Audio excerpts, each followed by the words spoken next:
فلومینا France نے اپنے ہاتھ میں پکڑے پیکٹ میز پر رکھتے ہوئے ایک نظر ہال میں دوڑائی۔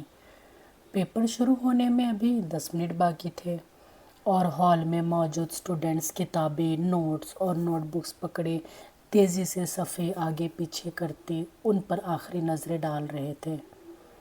ان کی جسمانی حرکات سے ان کی پریشانی اور اضطراب کا اظہار ہو رہا تھا۔ فلومینا کے لیے یہ ایک بہت مانوس سین تھا۔ پھر ان کی نظریں ہال کے تقریباً درمیان میں بیٹھے ہوئے سالار پر جا ٹھہری۔ 25 اسٹوڈنٹس میں اس وقت وہ واحد اسٹوڈنٹ تھا جو اطمینان سے اپنی کرسی پر ٹانگ رکھے بیٹھا تھا۔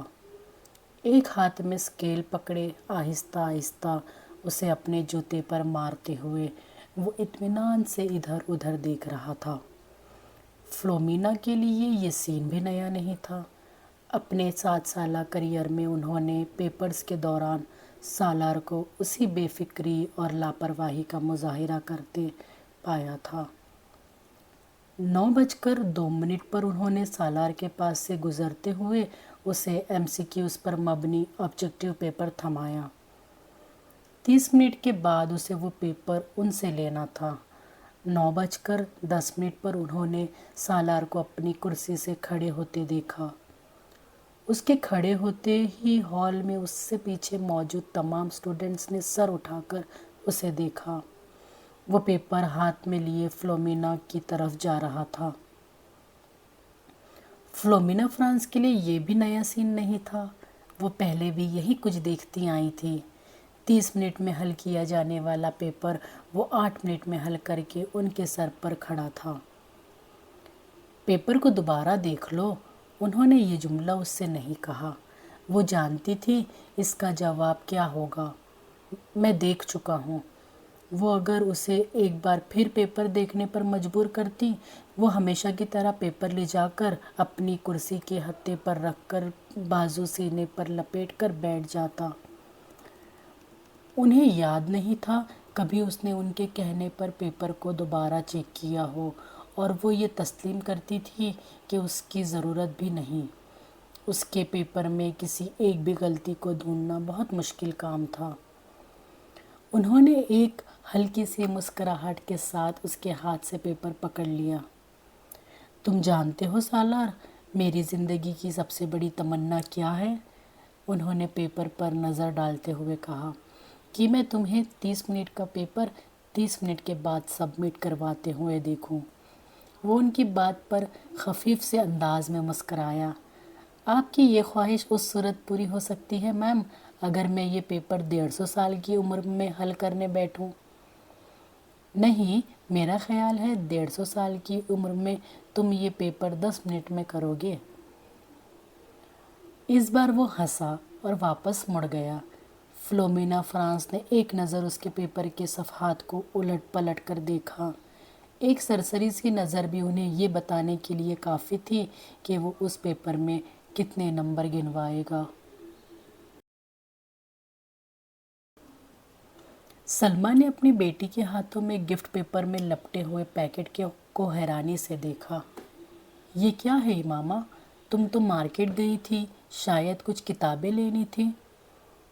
ہاں امی، مجھے کتابیں ہی لینی تھی، مگر کسی کو تحفے میں دینے کے لیے۔ کس کو تحفہ دینا ہے؟ وہ لاہور میں ایک دوست ہے میری، اس کی سالگرہ ہے، اس کے لیے خریدا ہے۔ کورئیر سروس کے ذریعے بھجوا دوں گی کیونکہ مجھے تو ابھی یہاں رہنا ہے۔ لاؤ پھر مجھے دے دو یہ پیکٹ، میں وسیم کو دوں گی، وہ بھجوا دے گا۔ نہیں امی، میں ابھی نہیں بھجواؤں گی، ابھی اس کی سالگرہ کی تاریخ نہیں آئی۔ سلمیٰ کو لگا جیسے وہ ایک دم گھبرا گئی ہو۔ انہیں حیرانی ہوئی، کیا یہ گھبرانے والی بات تھی؟ 3 سال پہلے امامہ کی وجہ سے انہیں بہت زیادہ پریشانی کا سامنا کرنا پڑا تھا، انہیں اور ان کے شوہر ہاشم کو۔ وہ تب اپنی بیٹی کے بارے میں بہت فکر مند تھی اور ہاشم ان سے زیادہ، مگر پچھلے 3 سال میں سب کچھ ٹھیک ہو گیا تھا۔ وہ دونوں اب اس کی طرف سے مکمل طور پر مطمئن تھے، خاص طور پر اسجد سے اس کی نسبت طے کر کے۔ وہ جانتی تھی امامہ اسجد کو پسند کرتی ہے اور صرف وہی نہیں، اسجد کو کوئی بھی پسند کر سکتا تھا۔ وہ ہر لحاظ سے ایک اچھا لڑکا تھا۔ وہ بھی جانتی تھی کہ وہ اسجد سے نسبت طے پانے پر بہت خوش ہوئیں۔ اسجد اور اس کے درمیان پہلے بھی خاصی دوستی اور بے تکلفی تھی، مگر بعض دفعہ انہیں لگتا جیسے وہ وقت گزرنے کے ساتھ ساتھ بہت چپ ہوتی جا رہی ہے۔ وہ پہلے ایسی نہیں تھی، مگر اب وہ اسکول جانے والی بچی بھی تو نہیں رہی، میڈیکل کالج کی اسٹوڈنٹ ہے۔ پھر وقت بھی کہاں ہوتا ہے اس کے پاس۔ سلمیٰ ہمیشہ خود کو تسلی دے لیتی۔ وہ ان کی سب سے چھوٹی بیٹی تھی۔ بڑی دونوں بیٹیوں کی وہ شادی کر چکی تھی، ایک بیٹے کی بھی شادی کر چکی تھی، جبکہ 2 بیٹے اور امامہ غیر شادی شدہ تھے۔ اچھا ہی ہے کہ یہ سنجیدہ ہوئی جا رہی ہے۔ لڑکیوں کے لیے سنجیدگی اچھی ہوتی ہے۔ انہیں جتنی جلدی اپنی ذمہ داریوں کا احساس ہو جائے اتنا ہی اچھا ہے۔ سلمیٰ نے ایک گہری سانس لیتے ہوئے امامہ سے نظریں ہٹا لیں۔ وہ چھٹیوں میں گھر آئی ہوئی تھی اور جتنے دن وہ یہاں رہتی ان کی نظریں اسی پر مرکوز رہتی۔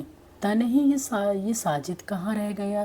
جو بھی کام اس کے ذمے لگاؤ بس بھول ہی جاؤ۔ انہیں اچانک اپنے ملازم کا خیال آیا جس کے پیچھے وہ لاؤنج میں آئی تھی۔ بڑبڑاتے ہوئے وہ لاؤنج سے نکل گئی۔ یہ نیو ایئر نائٹ تھی۔ نیا سال شروع ہونے میں 30 منٹ باقی تھے۔ 10 لڑکوں پر مشتمل 14-15 سال کے لڑکوں کا وہ گروپ پچھلے 2 گھنٹے سے اپنے اپنے موٹر سائیکلز پر شہر کی مختلف سڑکوں پر اپنے کرتب دکھانے میں مصروف تھا۔ ان میں سے چند نے اپنے ماتھے پر چمکدار بینڈز باندھے ہوئے تھے جن پر نئے سال کے حوالے سے مختلف پیغامات درج تھے۔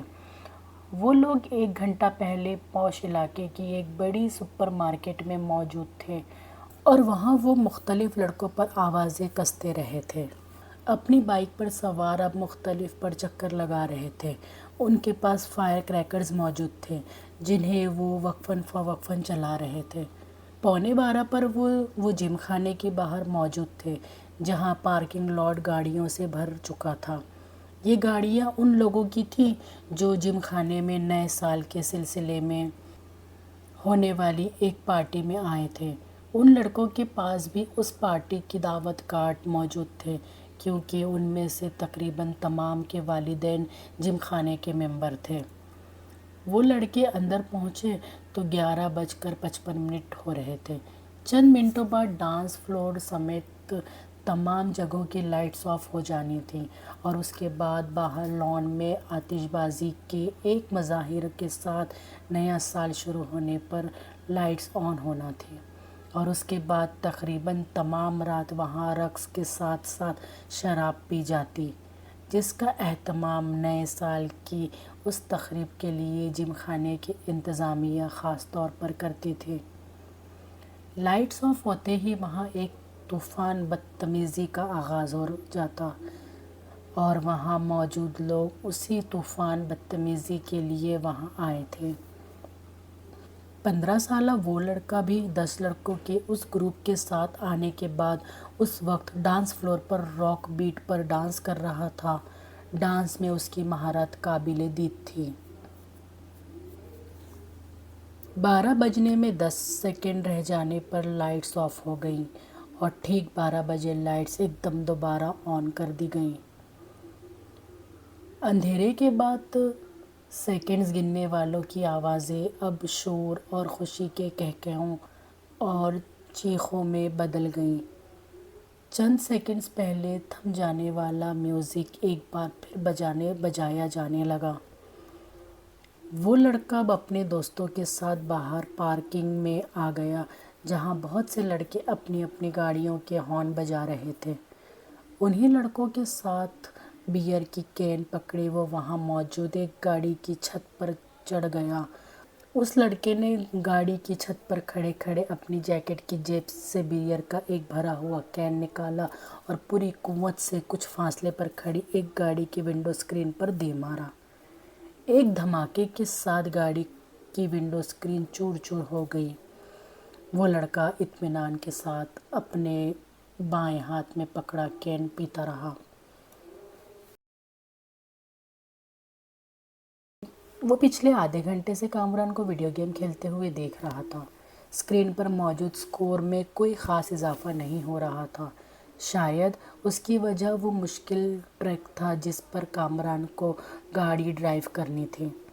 سالار لاؤنج کے صوفوں میں اس ایک صوفے پر بیٹھا اپنی نوٹ بک پر کچھ لکھنے میں مصروف تھا، مگر وقفاً فوقفاً نظر اٹھا کر ٹی وی اسکرین کو بھی دیکھا رہا تھا جہاں کامران اپنی جدوجہد میں مصروف تھا۔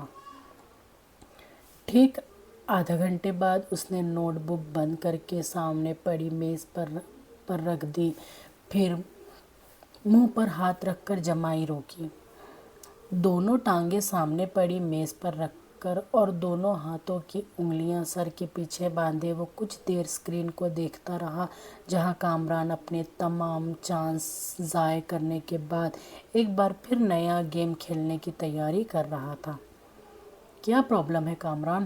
سالار نے کامران کو مخاطب کیا۔ ایسے ہی نیا گیم لے کر آیا ہوں مگر اسکور کرنے میں بڑی مشکل ہو رہی ہے، کامران نے بیزاری سے کہا۔ اچھا مجھے دکھاؤ۔ اس نے صوفے پر اٹھ کر ریموٹ کنٹرول اس کے ہاتھ سے لے لیا۔ کامران نے دیکھا پہلے 20 سیکنڈ میں ہی سالار اسے جس سپیڈ پر دوڑا رہا تھا اس سپیڈ پر کامران اب تک نہیں دوڑ پایا تھا۔ جو ٹریک اسے بہت مشکل لگ رہا تھا وہ سالار کے سامنے ایک بچکانہ چیز محسوس ہو رہا تھا۔ 1 منٹ بعد وہ جس سپیڈ پر گاڑی دوڑا رہا تھا اس سپیڈ پر کامران کے لیے اس پر نظریں جمانا مشکل ہو گیا، جبکہ سالار اس سپیڈ پر بھی گاڑی کو مکمل طور پر کنٹرول کیے ہوئے تھا۔ 3 منٹ کے بعد کامران نے پہلی بار گاڑی کو ڈگمگاتے اور پھر ٹریک سے اتر کر دھماکے کے ساتھ تباہ کرتے دیکھا۔